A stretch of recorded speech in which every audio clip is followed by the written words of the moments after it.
പെട്ടിട്ടുള്ളത് എപ്പോഴും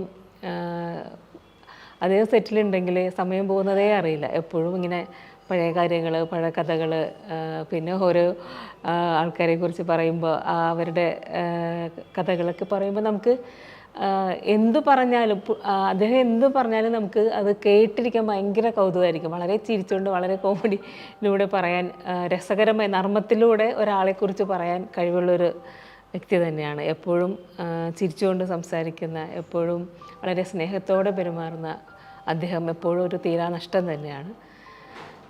ഉപ്പുമുളക് ഒരുപാട് ഇഷ്ടമായിരുന്നു. എപ്പോൾ ഉപ്പുമുളക് ഞാൻ ചെയ്തതിന് ശേഷം എപ്പോൾ കണ്ടാലും ഉപ്പുമുളകിനെ കുറിച്ച് എന്നോട് ഒരുപാട് സംസാരിക്കും. ഉപ്പുമുളകിൻ്റെ ഷൂട്ടിംഗ് രീതികളെക്കുറിച്ച് ചോദിക്കലുണ്ട്. അതുപോലെ വീട്ടിൽ അദ്ദേഹത്തിൻ്റെ ചെറുമക്കൾക്ക് ഒരുപാട് ഇഷ്ടമാണെന്നും വീട്ടിൽ അവരെല്ലാവരും ഉപ്പുമുളക് കാണാറുണ്ടെന്നും ഒക്കെ എന്നോട് എപ്പോൾ കാണുമ്പോഴും സംസാരിക്കുമായിരുന്നു. ഈ അടുത്തും ഞാനൊരു മൂവി അദ്ദേഹത്തിൻ്റെ ഒപ്പം ചെയ്യാൻ എനിക്ക് ഭാഗ്യം കിട്ടി. അപ്പോൾ ജീവിതത്തിലെപ്പോഴും ഒരു തീരാനഷ്ടം തന്നെയാണ് അദ്ദേഹത്തിൻ്റെ മരണം. എനിക്കതുമായിട്ട് കുറച്ച് അടുത്ത പരിചയം കുറച്ചേ ഉള്ളൂ. കാരണം 2-3 ഷോസിൽ നമ്മൾ പങ്കെടുത്തിട്ടുണ്ട്. പിന്നെ അല്ലാതെ നമ്മുടെ ഉപ്പുമുളകിൻ്റെ സെറ്റിനടുത്ത് അദ്ദേഹത്തിൻ്റെ വേറൊരു സിനിമ ഷൂട്ടായിട്ട് ബന്ധപ്പെട്ട് വന്നപ്പോൾ പരിചയപ്പെടാനായി കുറച്ചൊക്കെ സംസാരിക്കാൻ പറ്റി. പക്ഷേ സംസാരിച്ച നിമിഷങ്ങളൊന്നും വളരെ നർമ്മം നിറഞ്ഞ സംഭാഷണങ്ങളായിരുന്നു.